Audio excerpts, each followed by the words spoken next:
Good afternoon, Packers fans. Aaron Nagler here with your Packers Daily Chat, coming to you live on the Cheesehead TV social channels. It is Wednesday, and the Packers have been pretty quiet as far as they're concerned, but division rivals can't keep the Packers' name out their mouth. More importantly, and more to the point, new Bears head coach not able to talk about, his new job, the guys that he's charged with bringing along and turning into a contender, or hell, let's aim a little lower than that. We're talking about Chicago, a winning football program. No, Ben Johnson taking square aim at Matt LaFleur in his introductory remarks, talking about how he has such respect for Dan Campbell and Kevin O'Connell, but how he enjoyed beating Matt LaFleur twice a year. Now, look, I get it. This is fun, kind of banter, fodder, what have you. You like the idea of someone going after a division rival in their opening presser. It's meat for the base, so to speak.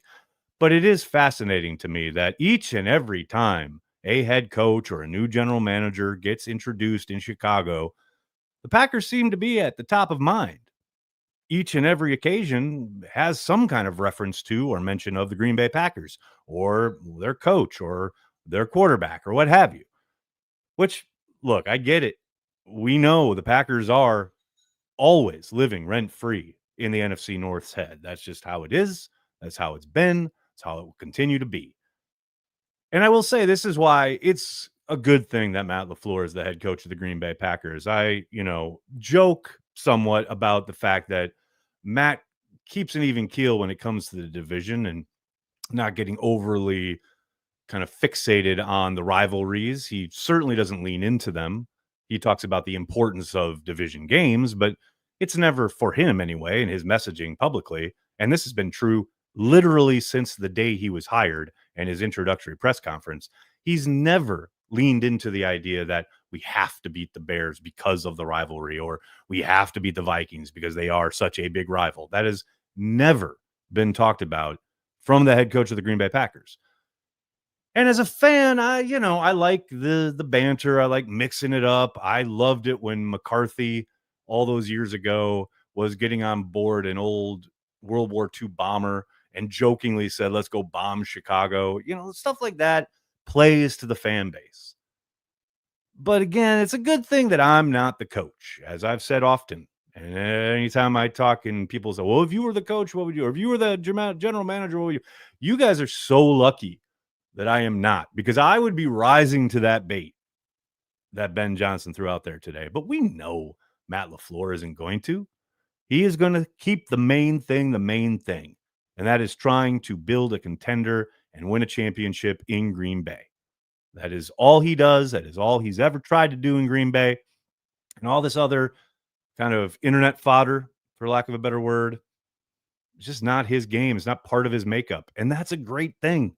And I, for one, am very thankful that we have a coach who is got his eye on the prize, is not concerned about all this auxiliary bullshit. But hell, it's the start of the offseason. Bears fans are undoubtedly happy and loving that quote, although it was kind of hilarious. In the video, you can hear when he says it, and I know Tyler tweeted it out on the Cheesehead TV account. He makes the joke, quote unquote, and there is bone dry silence. There is not laughter. There's maybe a bit of a tithering in the back, but it is quiet as hell. And you know why? Because Bears fans and faculty members and employees and everyone in attendance at that press conference knows that the Packers have absolutely dominated the Bears. Yes, they won a meaningless game here at the end of this season, but 11 times prior to that, Matt LaFleur had been putting the beat down on Chicago. So, they're probably cautiously sitting there going, "Okay, coach, that's great. You did that in Detroit, but let's hold on here a little bit." But I love it. Get that rivalry going a little bit, especially coming off that victory in Lambeau Field. The Bears fans are going to be puffing out their chests all offseason. They've won another offseason. Hang another banner. I love that last year it was the best possible situation for a first overall selected quarterback to come into. This year, it's the best possible position for a head coach to come into. And, after Poles gets fired next year, it'll be the best possible position for a general manager to come into. Love it, Chicago. Keep it up. You're the gift that keeps on giving.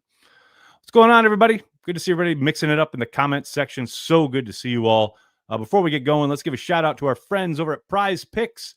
Prize Picks is daily fantasy sports made easy. You just select 2 or more players, pick more or less on their projected stats, and place your entry. Quick withdrawals, easy gameplay, and an enormous selection of players and stat types are what make Prize Picks the #1 daily fantasy sports app. Go to prizepicks.com, use code CHTV, spend $5 on lineups, and get $50 instantly. Prize Picks is available in 43 different states, most importantly, including Wisconsin. Do it, folks. Use the link in the description of this video. Use code CHTV. Hop on board. Tons of fun with Prize Picks. What's going on, folks? We got people calling me on the telephone in the year of our Lord 2025 while I'm live on the air. What is happening? Here we go. Ryan starting us off with a super chat. Ryan, what's up? If Green Bay is serious about winning, they must add some veteran leaders. Young equals cheap, according to Chewy on ESPN Wisconsin this morning.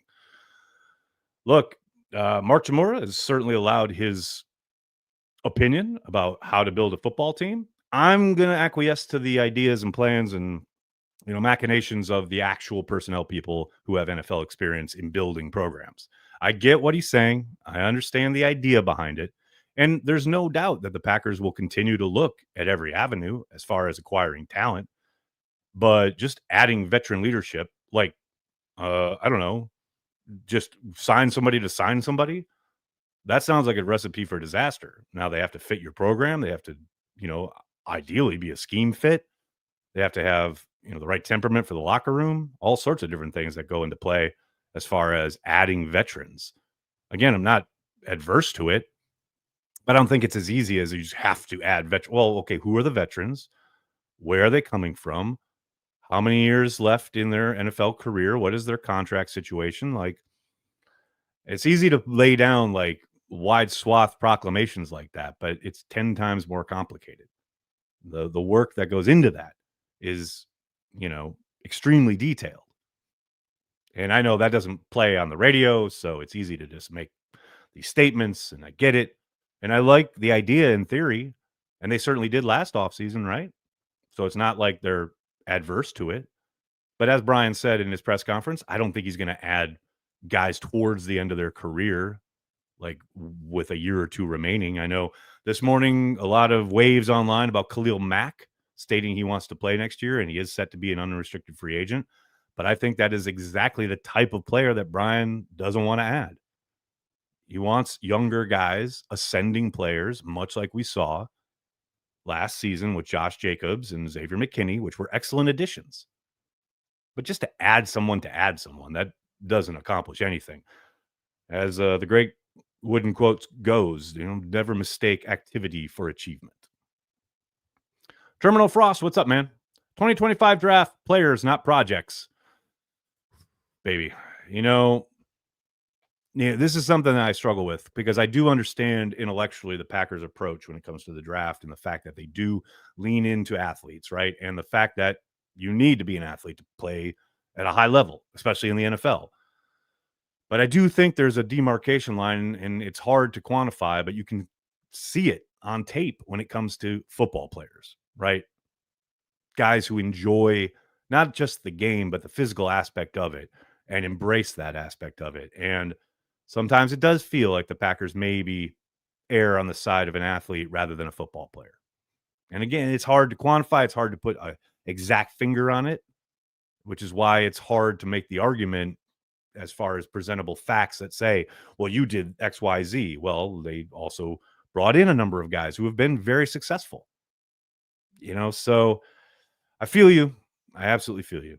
It's something, like I said, I struggle with each and every offseason because it does seem like the tape will tell you something as far as who a player is and what their kind of ability to play the game of football is, even though their measurables may not be up to your specifications and or thresholds.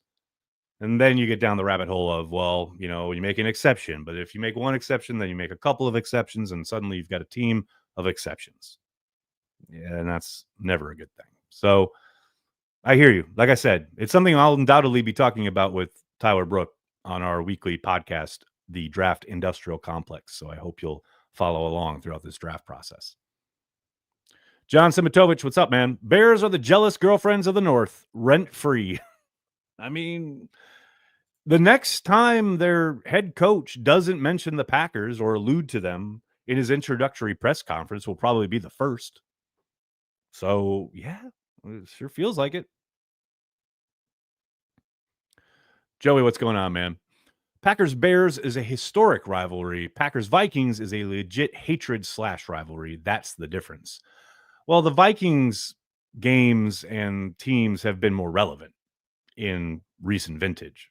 Of that, there is little doubt, right? And the fact that most of those games have mattered in a way a lot of the Packers Bears games haven't over the course of the last 20 years has, I think, engendered a deep kind of almost bloodlust like hatred of the Vikings in Packers fandom in a way that with the Bears, they've just been so inept, right? They've had like one or two kind of moments where they've risen up, but then they go right back to being inept again.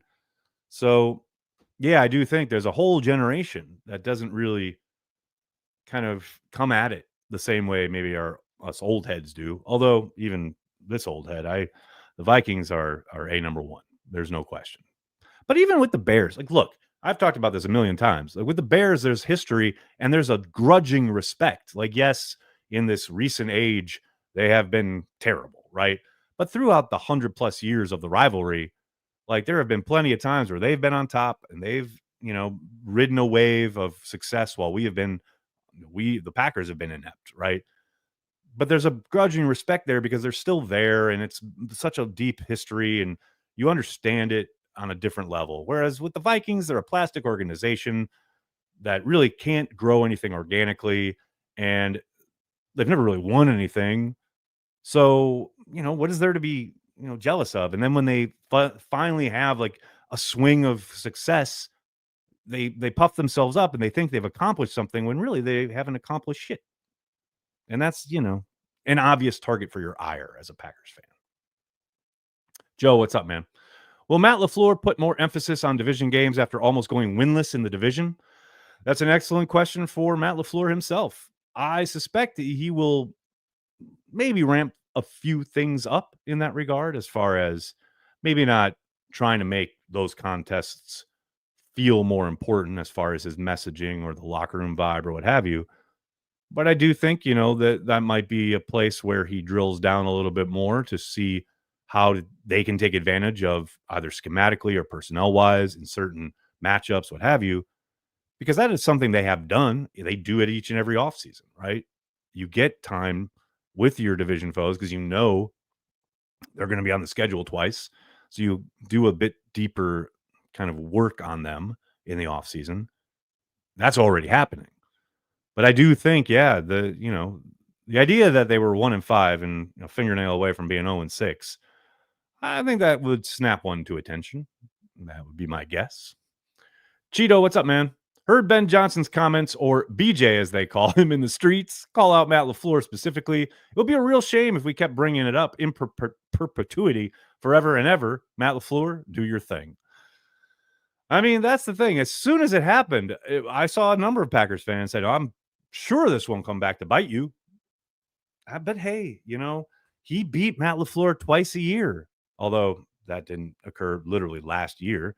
And also, he wasn't calling the defense. Also, Dan Campbell was the reason they won those games more than Ben Johnson. So, it's great that he has that perspective and he needed to put it out there. Man, have fun living up to it. As Morgan Freeman says in The Dark Knight, good luck. Ed, what's up, man? I used to be sad because I had no shoes, but then I met a man who had no class. Bears fan / coach. Look, I do think Ben is trying to have a bit of fun there. I just think he's awkward as hell and has no idea about how to deliver that kind of thing in public. And it came back to bite him. And it will continue to come back to bite him. That's just me. That's just my initial read of the situation. William, how are you, man? It's amazing that the vets that leave for greener grass often don't realize how good they had it. I will always and forever quote Randall Cobb on this one because I remember having a few kind of conversations, text back and forth with Randall after he left. And when the news broke that he was coming back to Green Bay from his time away, specifically down in Houston, he legit said. Now he said this later into a microphone, but man, the first thing he said in that text was, "It's like getting out of prison." I mean, you go other places in the NFL, if all you've ever known is Green Bay as a NFL player, you learn real quickly how good you have it in Green Bay. Now, look, maybe there are other things in other cities and, areas that if you're into certain stuff or you want to do certain things like in an urban environment, then you're probably not going to love being in Green Bay and you probably want to see what else is out there. But if football is your thing and you want to play ball and you want to play winning football, and you want to be supported in every possible way by an organization at the top tier when it comes to the NFL, yeah, Green Bay is pretty fucking good.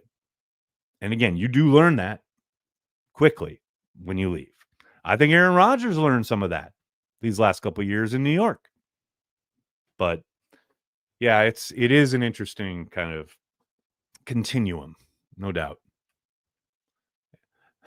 Andrew, what's up? Is the Lions window closing a little bit? I don't think so, Andrew.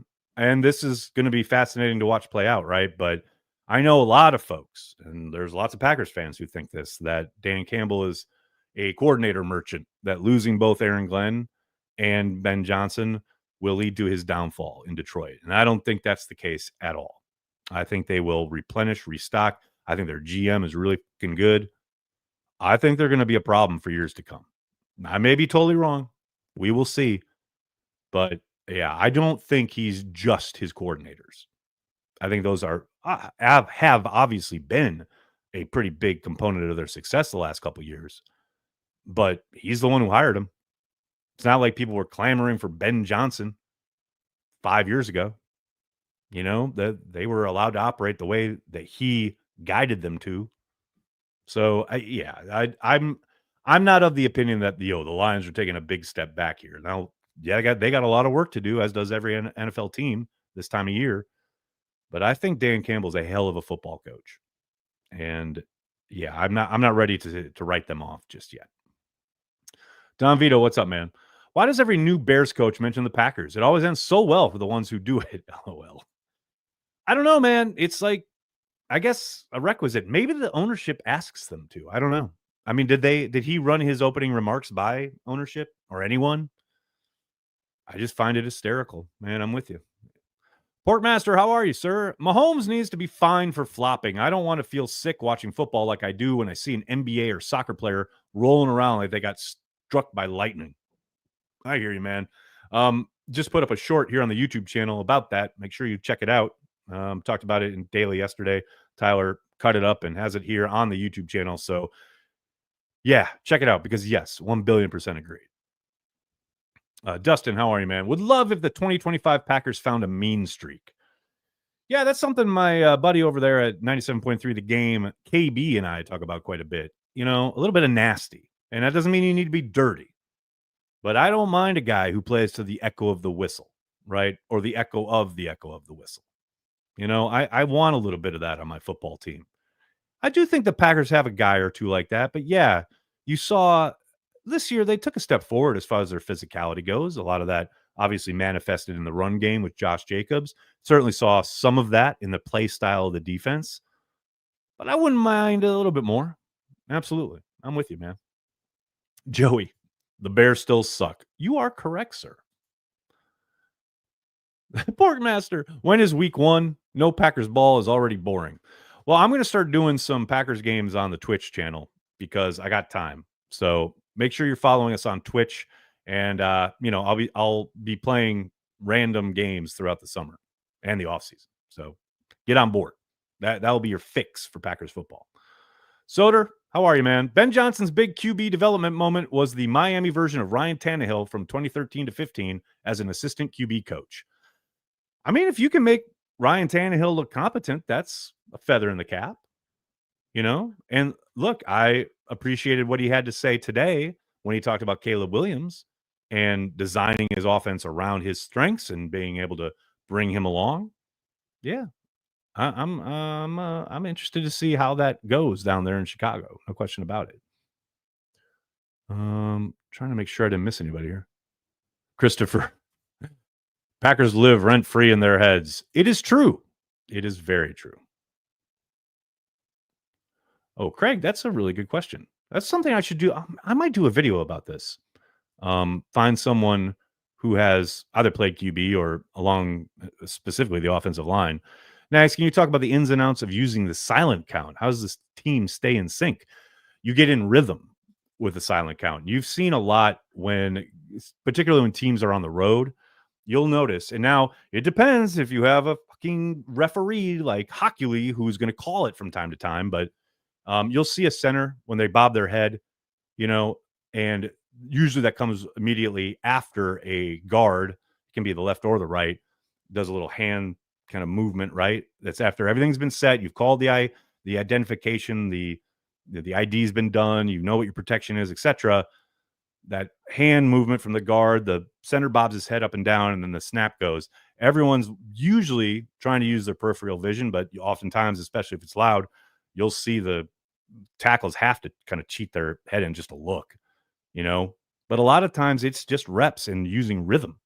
You get the rhythm of the getting up to the line, getting the protection set, that hand goes, the head bob, and you go. But it's just reps. It's just practicing it. It's getting in and out. Now, this is a very 30,000 foot simplistic version of what goes on. There's lots of different ways to go about it. Different teams utilize different kinds of things as far as triggers and ability to set motion and things like that, because you don't want to just tear out all the motion from your playbook. But yeah, a lot of it is just repetition and getting in groove together. That's a big component.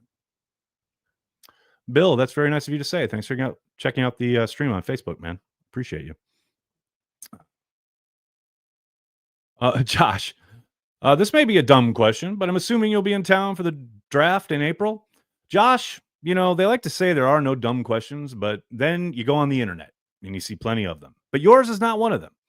Yes, I will be in the Green Bay area for the draft. Cheesehead TV will be doing all sorts of fun stuff throughout that week, and we will be having our usual live streams during the draft. But yes, I will be in Green Bay for the draft. I'm very excited about it. Man, that feels like a long way away, though. I'm going to New Orleans for the Super Bowl. I'm going to Indy for the Combine. And then, yes, I will be in Green Bay for the draft.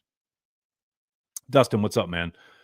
Ryan Johnson going to miss that Lions O-line. Bears still suck. I mean, that's a big component of what kind of success he ends up having. There's no doubt about it. But I will say, one of the things that he was very successful with in Detroit was the short game with Jared Goff and playing in rhythm and timing and getting the ball out of his quarterback's hand quickly.